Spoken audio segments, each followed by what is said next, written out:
Question जो हम अभी स्टार्ट करेंगे that is problem 2A-2। Tool shed was organised to rental retailer tools and other equipment to be to its customer. The organization of the business began on May 1st. Before the company began regular operation 1st June, these transaction has been occurred.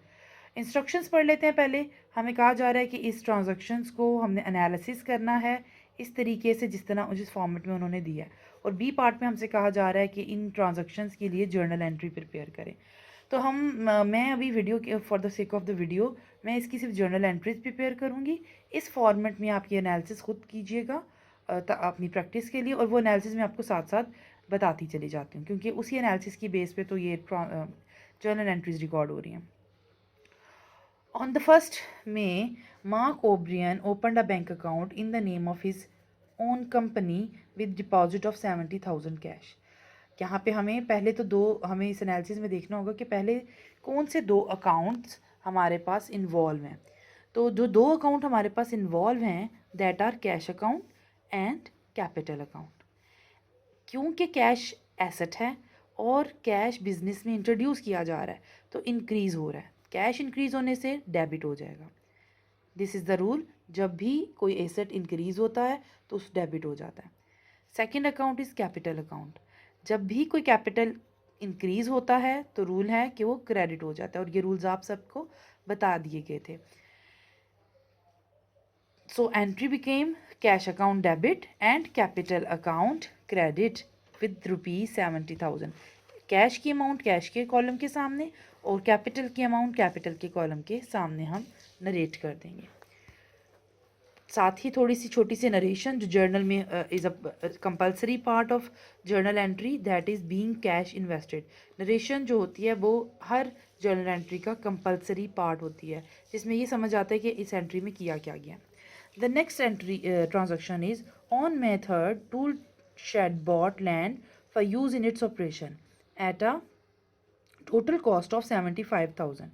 A cash down payment 15,000 was made and a note payable within 90 days without interest was issued for the balance.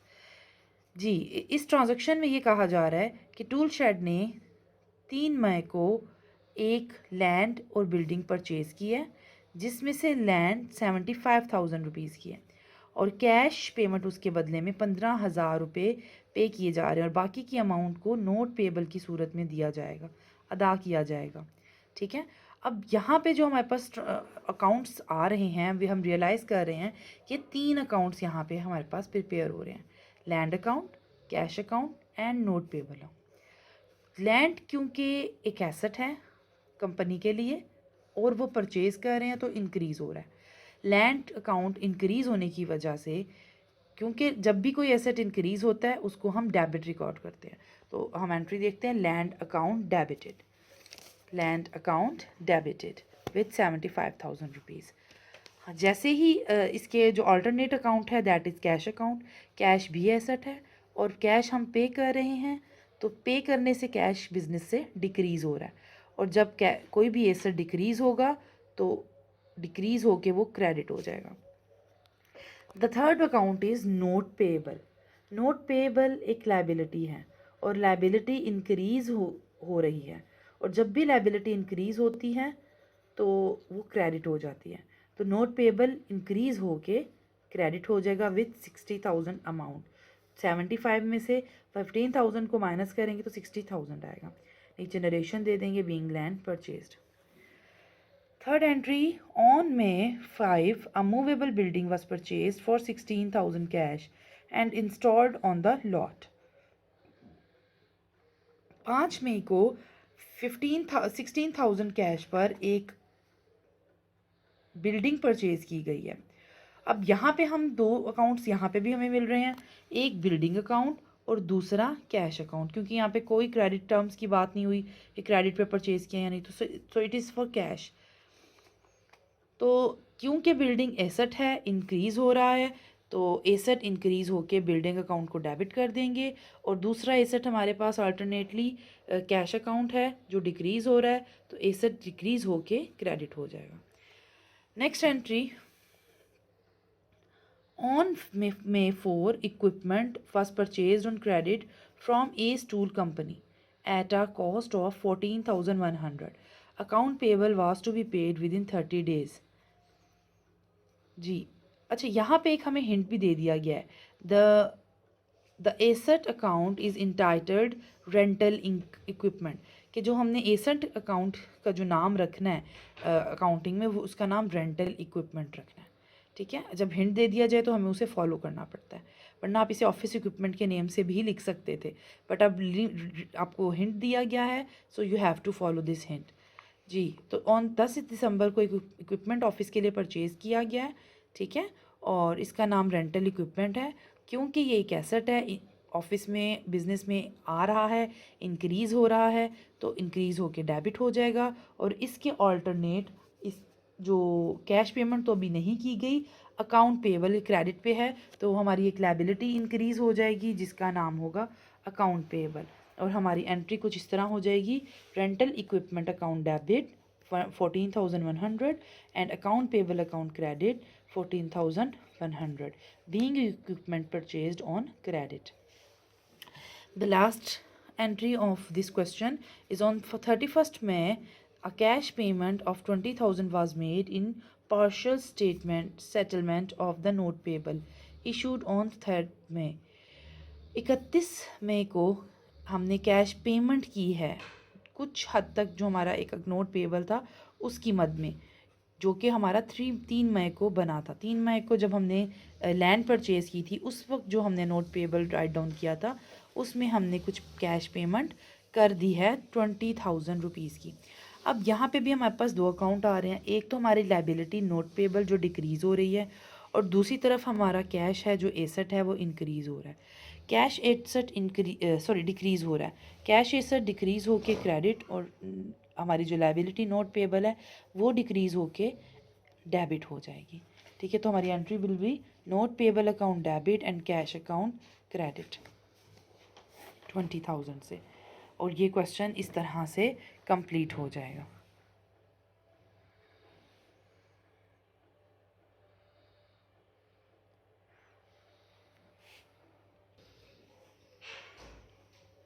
अब हम चलते हैं अपने next question की तरफ. Problem 2A-3. This question states environmental sciences services is a weather forecasting services which provides information to growers and dealers in a perishable commodities. Its ledger account balances at November 30th were shown in following alphabetical list. कह रहे हैं कि जनाब ये हमारे पास कुछ ledger accounts के balances हैं जो अल्फ़ाबेटिकल लिस्ट में गिवन है. इंस्ट्रक्शंस क्या हैं? Prepare a trial balance with accounts arranged in financial statement order. हमने जस्ट इनका ट्रायल बैलेंस प्रिपेयर करना है, और इनका जो ऑर्डर हो, ऑर्डर ऑफ अकाउंट्स हो, वो फाइनेंशियल स्टेटमेंट ऑर्डर के अंदर हो. यानी जिस सूरत हाल में हमने फाइनेंशियल स्टेटमेंट बनानी है, या बैलेंस शीट की सीक्वेंस होगा, या इनकम स्टेटमेंट का सीक्वेंस होगा, उसी सीक्वेंस के अंदर हमने इन हेडिंग्स को लिखना है ट्रायल बैलेंस में. बी पार्ट में कह रहे हैं prepare balance sheet include a सब टोटल फॉर टोटल लायबिलिटीज़. चलिए यहाँ पे हम क्वेश्चन को अटेम्प्ट करने की ट्राई करते हैं. जी फ्रेंड्स, आप देख रहे हैं ये क्वेश्चन जो है मैं कर चुकी हूँ for the sake of time, के टाइम वीडियो में बहुत ज़्यादा ना कंज्यूम हो. Problem 2A-3 environmental science. सबसे पहले हम कंपनी के नेम की हेडिंग देंगे, इन्वायरमेंटल सर्विसेज, ट्रायल बैलेंस, जिस डेट पे ट्रायल बैलेंस प्रिपेयर किया जा रहा है उसकी हेडिंग देंगे, एंड देन हमने तमाम अकाउंट्स की लिस्ट जो है वो ड्रॉ कर ली है. सीक्वेंस क्या है? बैलेंस शीट के एसेट्स, और पहले एसेट सारे लिखे हैं जैसे हम बैलेंस शीट के फॉर्मेट में लिखते हैं, और एसेट की तरतीब में भी मोस्ट लिक्विड एसेट को सबसे ऊपर लिखा गया है. कैश अकाउंट, फिर उसके बाद सबसे लिक्विड एसेट कैश होता है, उसके बाद जो सीक्वेंस में आता है नोट रिसीवेबल्स होते हैं, उसके बाद अकाउंट रिसीवेबल्स होते हैं, अकाउंट रिसीवेबल्स के बाद अब हमारे पास कुछ ऑफिस सप्लाईज आ जाती हैं, स्टॉक भी इसे कह सकते हैं. उसके बाद हमारे पास फिक्स्ड एसेट की लिस्ट आ जाती है. अच्छा, फिक्स्ड एसेट की जो लिस्ट है वो आगे पीछे हो सकती है आपस में, like land, building, automobiles, computer software, ये सब फिक्स्ड एसेट हैं. ये इनकी तरतीब आप बेशक बिल्डिंग पहले, लैंड बाद में, ऑटोमोबाइल आपस में इनकी ऊपर, लेकिन cash, note payable receivable, account receivable, ये एज इट इज़ इनकी जो सीक्वेंस है वो एज इट इज़ रहेगा। साथ ही आप देख रहे हैं इनके बैलेंसेस हमें क्वेश्चन में गिवन थे, वो उनके सामने लिख दिए गए हैं।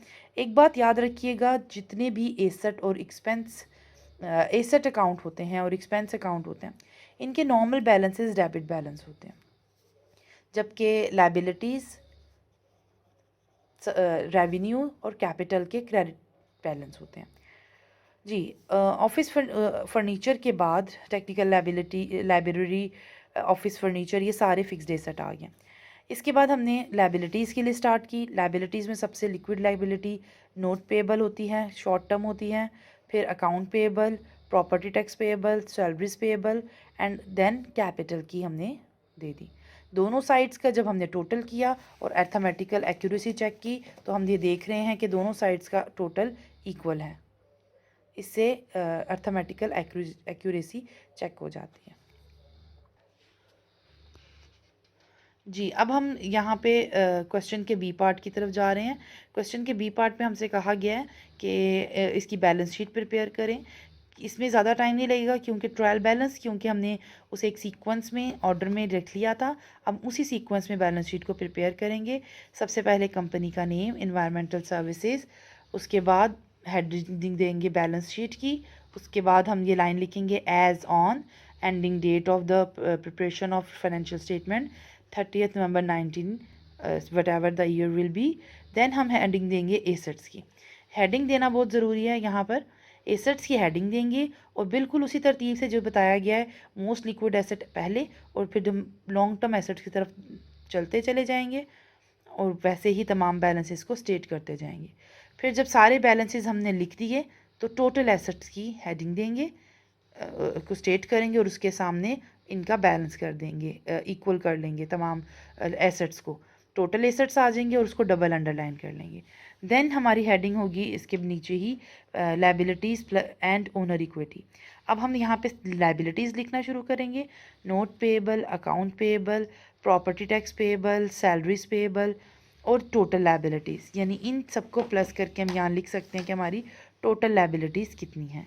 देन इसमें ओनर इक्विटी को ऐड किया जाएगा एंड टोटल लायबिलिटी और ओनर इक्विटी मिलके, ये मेरे से एक स्टेप नीचे हो गया लेकिन आप इसके सामने लिखिएगा, ये अमाउंट यहाँ पे आ जाएगा। ये अमाउंट लिखेंगे और उसे बैलेंस कर देंगे। आप देखें ये बैलेंस और टोटल एसेट की अमाउंट इक्वल है, तो इसका मतलब we have prepare our balance sheet properly with no issue.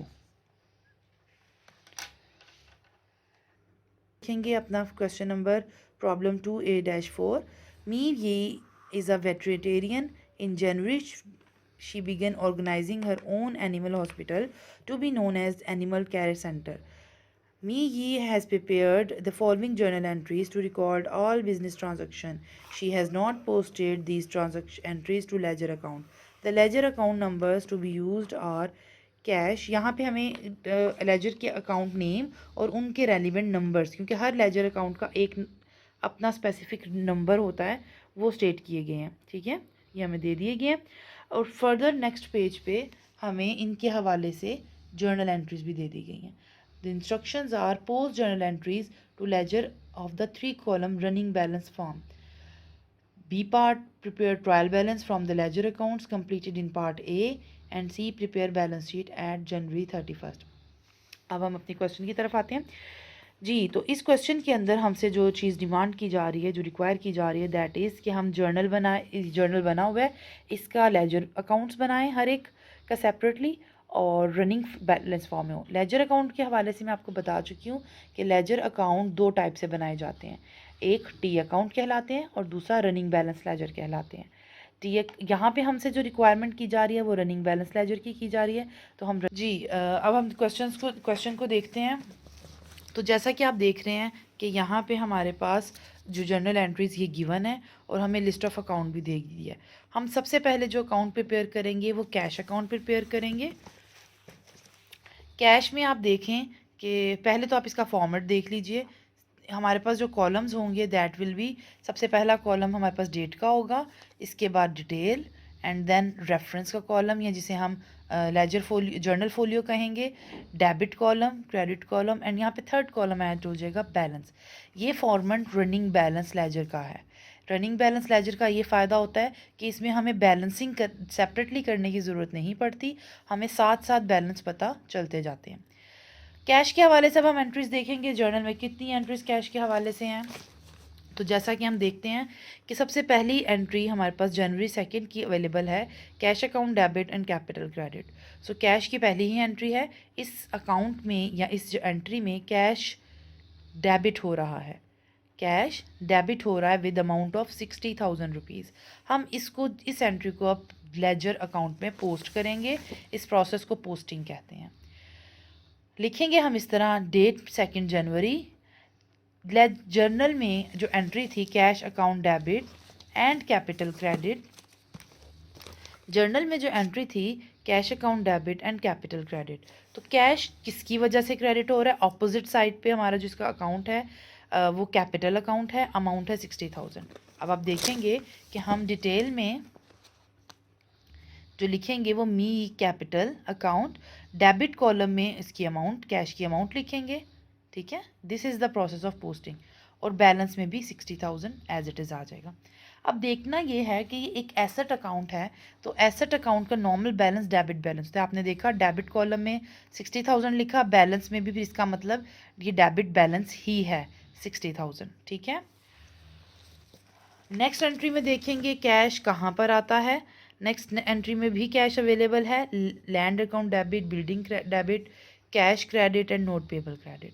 Cash की अमाउंट 40,000 है और इसके ऑपोजिट जो हमारे पास अकाउंट्स हैं वो लैंड एंड बिल्डिंग है ऑन 4 जनवरी। सो अब हम इसकी एंट्री करेंगे। On 4 January land and building account debit की वजह से 40,000 कैश जो है वो क्रेडिट हो रहा है। ठीक है, और क्योंकि ये क्रेडिट साइड पर है, अब डेबिट क्रेडिट जब ऑपोजिट आ जाएंगे तो हम बैलेंस में से वो अमाउंट माइनस कर देंगे। 60 में से 40,000 डिक्रीज़ हो गया, क्रेडिट हो गया, तो 20,000 हमारे पास रिमेनिंग बैलेंस। इसलिए इसको कहते हैं रनिंग बैलेंस लेजर। जैसे जैसे कुछ अमाउंट ऐड या लेस होगी तो हमारे पास बैलेंस कैलकुलेट होता चला जाएगा। अब हम देखेंगे नेक्स्ट एंट्री में क्या कोई कैश अवेलेबल है। On 7th medical equipment debit account payable credit, there is no cash available in this entry. In next entry में भी कोई कैश नहीं है, और जैसे हम देख रहे हैं 13 में भी कैश नहीं है। On 18th January account payable account debit cash credit, यहाँ कैश इन्वॉल्व है, कैश क्रेडिट हो रहा है अकाउंट पेबल की वजह से विद अमाउंट ऑफ 590। अब आप देख सकते हैं हमने इसकी पोस्टिंग की है ऑन 18th में जनवरी, ये अमाउंट गलत हो गई है, डेट गलत हो गई है, दैट इज 18। अकाउंट पेबल की वजह से 590 कैश क्रेडिट साइड पर आ रहा है, तो हमने क्रेडिट कॉलम में लिख दिया। और क्योंकि ये डेबिट बैलेंस चल रहा था तो हमने इसमें से माइनस करके ये बैलेंस भी निकाल लिया 19,410। नेक्स्ट हम जो अकाउंट बना रहे हैं that is office supplies. Office supplies के लिए भी हम देखेंगे इसी तरह। ऑफिस सप्लाइज़ फर्स्ट एंट्री में नहीं है, सेकंड, थर्ड, फोर्थ एंट्री में हमें ऑफिस सप्लाइज़ का अकाउंट मिलता है। Office supplies debit and account payable credit with amount of 590। तो ऑफिस सप्लाइज के अकाउंट जो है वो डेबिट हो रहा है अकाउंट पेबल की वजह से ऑन 8 जनवरी, तो हम इसे डेबिट साइड पे इस अमाउंट को लिख लेंगे। अब इसके अलावा हम देखते हैं कोई एंट्री हमें जर्नल में ऑफिस सप्लाइज़ की नहीं मिलती, तो हम इस एंट्री इस बैलेंस को यहीं पे एंड कर देंगे। अब हम नेक्स्ट अकाउंट बनाएंगे लैंड का। सिमिलरली लैंड की एंट्रीज देखेंगे। लैंड अकाउंट की एंट्री भी 4 जनवरी को हो रही है, इसके अलावा कहीं लैंड की कोई एंट्री अवेलेबल नहीं है। और 45,000 से लैंड डेबिट हो रहा है और इसके अपोजिट में कैश एंड नोट पेबल है। Similarly cash and note payable की वजह से 45,000 से लैंड अकाउंट डेबिट हो रहा था ऑन 4 जनवरी, और ये बैलेंस अमाउंट भी हमने साथ ही कैलकुलेट कर ली। इसी एंट्री के अंदर हम देख रहे थे कि 4 जनवरी को same cash and note payable की वजह से बिल्डिंग अकाउंट डेबिट हो रहा है 1,15,000 से, और यही अमाउंट हमारी बैलेंस में भी आ जाएगी। इसी तरह करते हुए हम तमाम अकाउंट्स को प्रिपेयर करेंगे। नेक्स्ट अकाउंट जो हम प्रिपेयर करें that is medical equipment. Medical equipment के हवाले से भी अब हम एंट्रीज देख लेंगे। हम जैसे देख रहे हैं फर्स्ट एंट्री से लेके सेकंड में भी मेडिकल इक्विपमेंट नहीं है, थर्ड में 7 जनवरी को मेडिकल इक्विपमेंट परचेज हुए हैं, डेबिट हुए हैं अकाउंट पेबल की वजह से विथ 7,480। और आप देख रहे हैं अकाउंट पेबल की वजह से मेडिकल इक्विपमेंट डेबिट हो रहे हैं with 7,480 amount on January 7। The next amount is medical equipment 8 में नहीं है, 9th में आके हम कुछ मेडिकल इक्विपमेंट को रिटर्न कर रहे हैं, तो अकाउंट पेबल की वजह से मेडिकल इक्विपमेंट क्रेडिट हो रहा है और 1400 अमाउंट के साथ। तो यहाँ पे भी देखें अकाउंट पेबल की वजह से 1400 क्रेडिट कॉलम में हम शो कर रहे हैं क्योंकि मेडिकल इक्विपमेंट क्रेडिट हो रहे हैं, रिटर्न किए हैं। और क्योंकि हमारा पहला जो बैलेंस था वो डेबिट था और अब क्रेडिट हो रहा है, तो डेबिट में से क्रेडिट माइनस कर देंगे और बाकी रिमेनिंग बैलेंस लिख देंगे। ओके, नेक्स्ट है note payable. Note payable account की देख लेते हैं। नोट पेबल के लिए आप देखें हमारे पास जो एंट्री है फर्स्ट में नहीं है, सेकंड में हमारे पास नोट पेबल है और इसके अलावा कहीं भी नोट पेबल के हवाले से कोई भी अकाउंट इन्वॉल्व नहीं है। नोट पेबल के लिए भी हमारे पास लैंड एंड बिल्डिंग जो है वो ऑल्टरनेटिव अकाउंट्स और नोट पेबल की अमाउंट है 1,20,000। सिमिलरली हम यहाँ पे भी वही डेट मेंशन करेंगे, लैंड एंड बिल्डिंग का रीज़न देंगे, क्रेडिट साइड पे 1,20,000 लिखेंगे एंड बैलेंस में अमाउंट निकाल देंगे। इसके बाद हमारे पास जो अकाउंट है दैट इज़ अकाउंट पेएबल। हम अब अकाउंट पेएबल को प्रिपेयर करेंगे।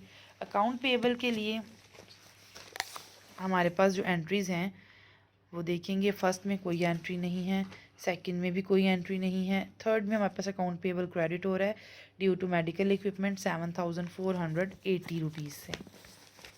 आप देख रहे हैं कि 7,480 रुपीज़ से मेडिकल इक्विपमेंट क्रेडिट हो रहा है।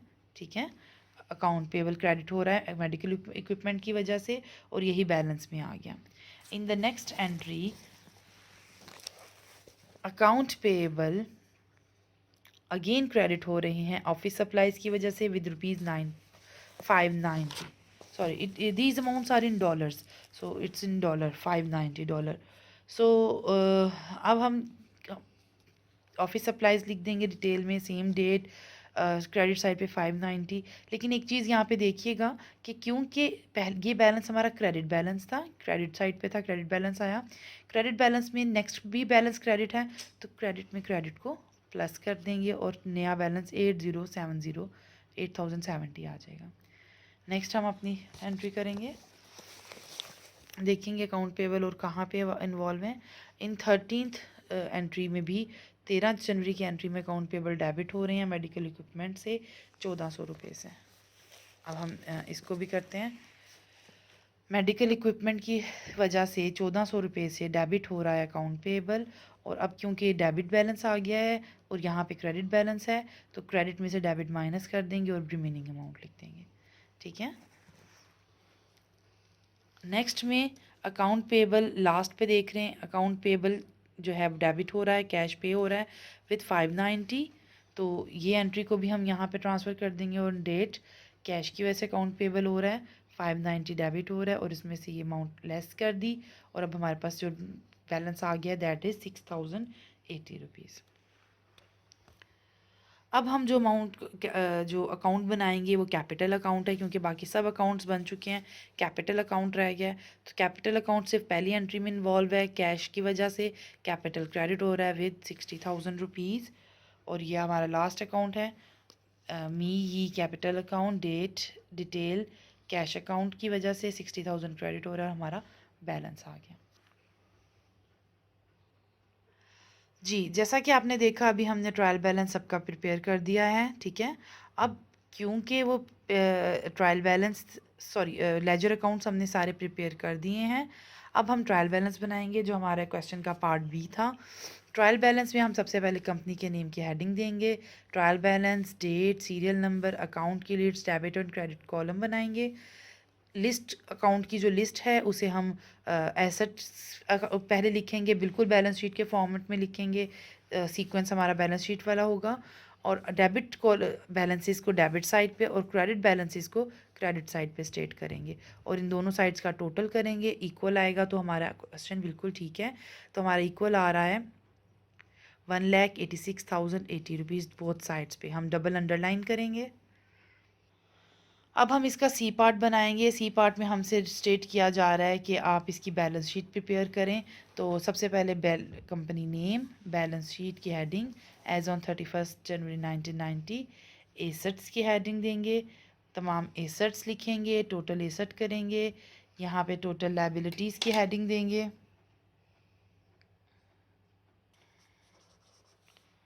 टोटल लायबिलिटीज़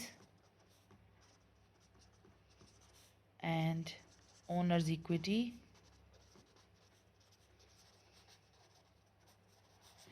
एंड इसके बाद हम अपनी तमाम लायबिलिटीज़ और कैपिटल को स्टेट करेंगे और इनको ऐड अप करके बोथ साइड्स को हम इसका बैलेंस भी इक्वल कर लेंगे। ठीक है, आपके पास ये आ गया है। बेसिक इसमें लेजर अकाउंट बनने थे एंड उन बैलेंसेस को हमने ट्रायल बैलेंस में एंड वहाँ से फिर बैलेंस शीट में ट्रांसफ़र कर दिया है। अभी हमारा ये क्वेश्चन भी कंप्लीट हो चुका है। अब हम नेक्स्ट क्वेश्चन इसका प्रॉब्लम ए पार्ट का कर रहे हैं 2A-5। On Ryan a licensed state broker on 1 October began organization of her own business to be known as Rian's Land Company. The company following events occurred during October. ये हमें अक्टूबर के दरमियान की कुछ ट्रांजेक्शन्स गिवन हैं।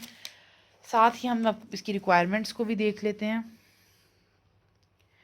ठीक है, ये कुछ और हमारे पास एक और ट्रांजैक्शन है इस पेज पे। The account titles account numbers are use to be use. यहाँ पे हमें हेल्प के लिए बता दिया गया है कि हमने ये अकाउंट नेम्स यूज़ करने हैं, टाइटल्स यूज़ करने हैं। इंस्ट्रक्शंस गिवन है। First of all prepare journal entry for the month of October, then post to ledger account of running balance form and third is prepare a trial balance. अब हम इसको थोड़ा concisely लेके चलेंगे।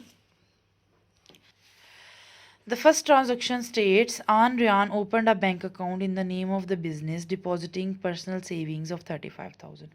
An Ryan की कुछ personal savings थी और उसने उसको अपने बिजनेस में इन्वेस्ट कर दिया है by opening an account, bank account, और उसमें 35,000 डिपॉजिट करा के, ताकि वो सब अमाउंट बिजनेस के टर्म के लिए यूज़ लो।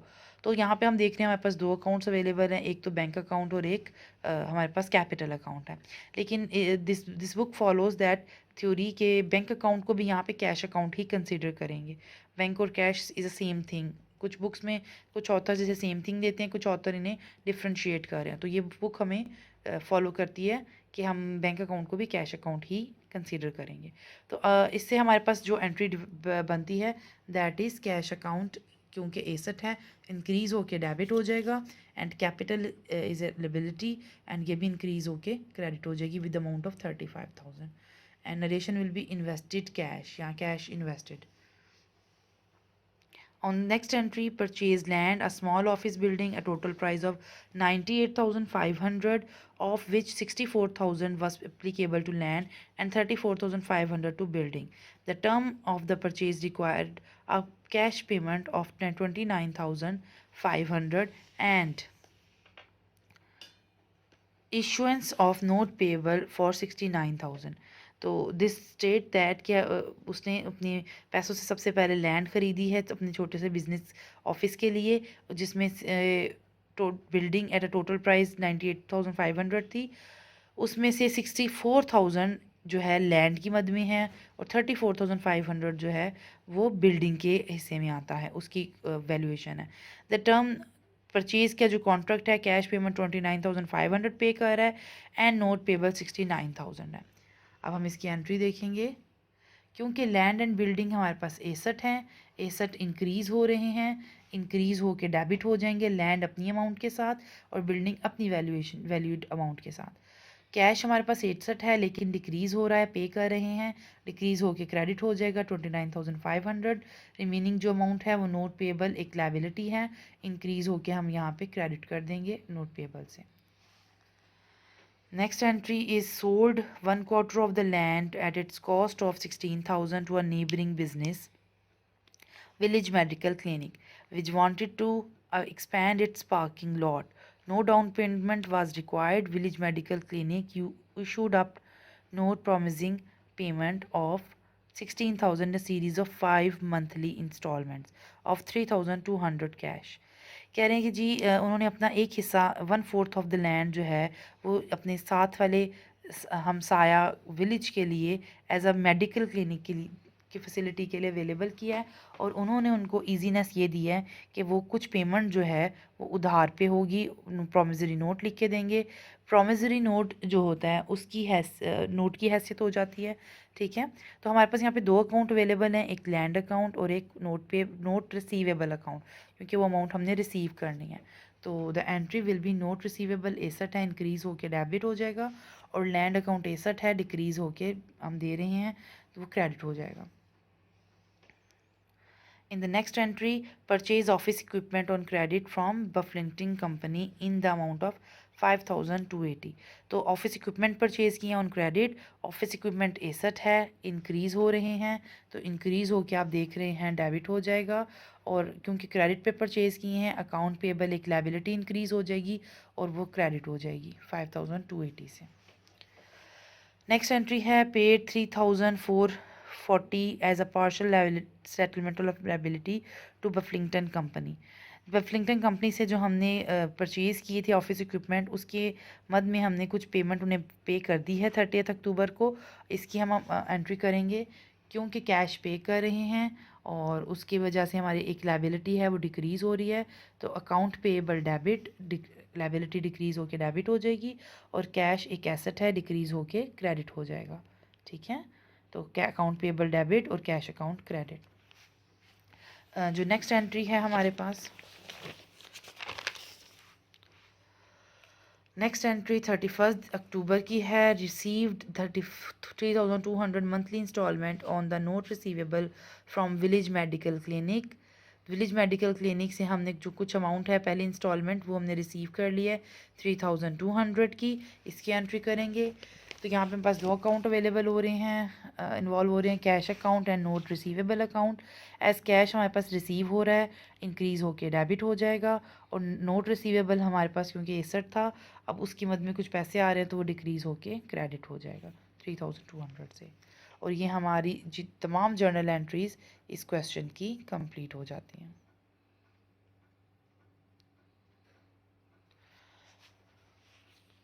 अब हम इसका लेजर अकाउंट बनाएंगे वन बाय वन तमाम। लेजर अकाउंट अभी हमने पिछले लास्ट क्वेश्चन में भी बनाना देख लिया है, आपके लिए हमने ये बना दिए हैं ताकि टाइम आप बोर ना हो, वीडियो से परेशान ना हो। तो ये हमारे पास कुछ अकाउंट्स हैं। सबसे पहले कैश अकाउंट, हम देखते जाएंगे हर एंट्री में कैश कहाँ कहाँ इन्वॉल्व है। फर्स्ट एंट्री में कैश डेबिट हो रहा था 35,000 से कैपिटल की वजह से, तो यहाँ पे आप देखें फर्स्ट कैश डेबिट हो रहा है, कैश अकाउंट कैपिटल की वजह से, और डेबिट अमाउंट डेबिट साइड पे हम 35,000 लिख देंगे और बैलेंस में आ जाएगा। फिर नेक्स्ट एंट्री में लैंड एंड बिल्डिंग की वजह से कैश क्रेडिट हो रहा है, ये आप देख सकते हैं ऑन 6th, लेकिन कैश की अमाउंट है 29,500। तो ये 6th को लैंड एंड बिल्डिंग में 29,500 से कैश क्रेडिट हो रहा है। बैलेंस क्योंकि हमारे पास डेबिट में मौजूद था, डेबिट और यहाँ पे क्रेडिट आ गया, तो आपस में माइनस करेंगे और बैलेंस लिख देंगे। थर्ड एंट्री में हमारे पास कोई कैश की अमाउंट नहीं है, हम फोर्थ पे चेक करेंगे, यहाँ पे भी कोई कैश नहीं है। फिफ्थ एंट्री 30 अक्टूबर को कैश इन्वॉल्व हो रहा है, क्रेडिट हो रहा है अकाउंट पेबल की वजह से 3,440 से, हम इसकी पोस्टिंग कर देंगे। अकाउंट पेबल की वजह से 3,440 से कैश जो है वो क्रेडिट हो रहा है 30 अक्टूबर को। क्योंकि क्रेडिट हो रहा है, क्रेडिट डेबिट वाले बैलेंस से माइनस हो जाएगा और 2,060 हमारे पास रिमेनिंग बैलेंस आ जाएगा।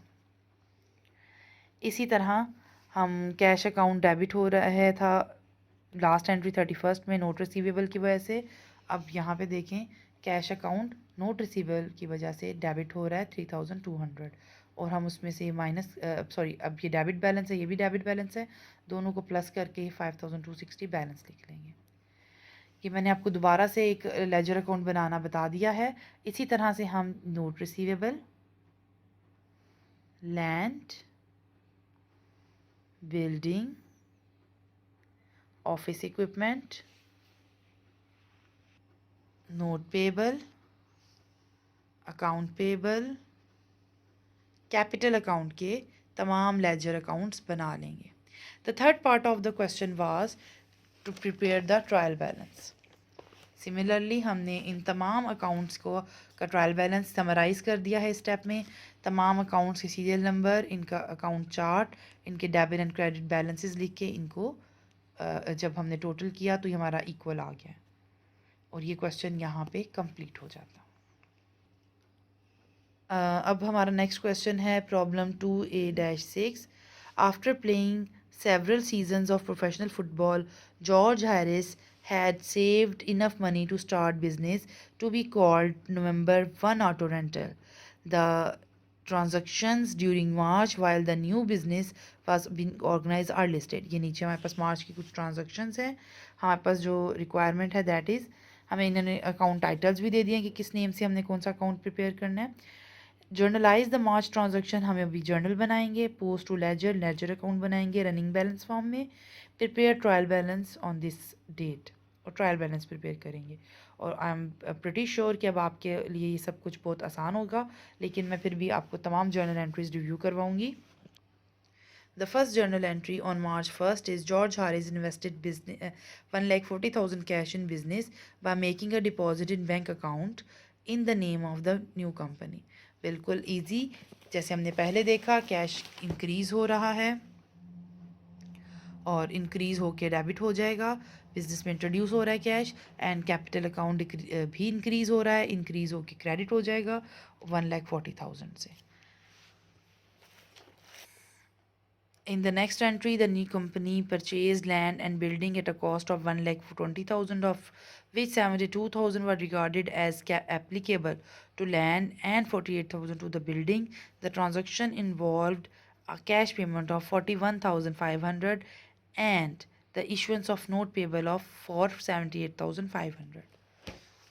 So this entry includes कि land and building increase हो रही है, परचेज़ की है 72,000 की लैंड, 48,000 की बिल्डिंग, एसेट इंक्रीज़ होकर डेबिट हो जाएंगे। इसके बदले में कैश पे किया है, एसेट डिक्रीज़ होकर क्रेडिट हो जाएगा।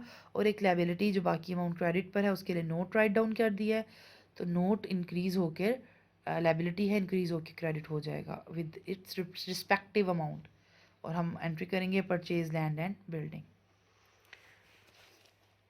On 5th March, purchased 20 new automobiles at 8,600 cash from Fleet Sale Company, paid 40,000 cash and agreed to pay 32,000 by March. तो हमने जो है ऑटोमोबाइल 20 न्यू ऑटोमोबाइल ख़रीदी हैं, हर ऑटोमोबाइल 8,600 रुपये की है each. So we will multiply it to by 20, ठीक है। तो हमें टोटल अमाउंट आ जाएगी। कैश जो पे किया है एंड 32,000, 40,000 कैश पे किया है और बाकी का जो पैसे 32,000 बचता है वो हम 15 अप्रैल तक देंगे, ठीक है। The liability is viewed as an account payable, कोई नोट राइट डाउन नहीं किया, हम इसे अकाउंट पेबल में लिखेंगे, ठीक है। सो ऑटोमोबाइल एसेट है, इंक्रीज़ होके हमारे पास डेबिट हो जाएगा विद 1,72,000। कैश डिक्रीज़ हो रहा है 40,000 से, एसेट है डिक्रीज़ होके क्रेडिट हो जाएगा एंड अकाउंट पेबल लायबिलिटी है इंक्रीज़ होके क्रेडिट हो जाएगी।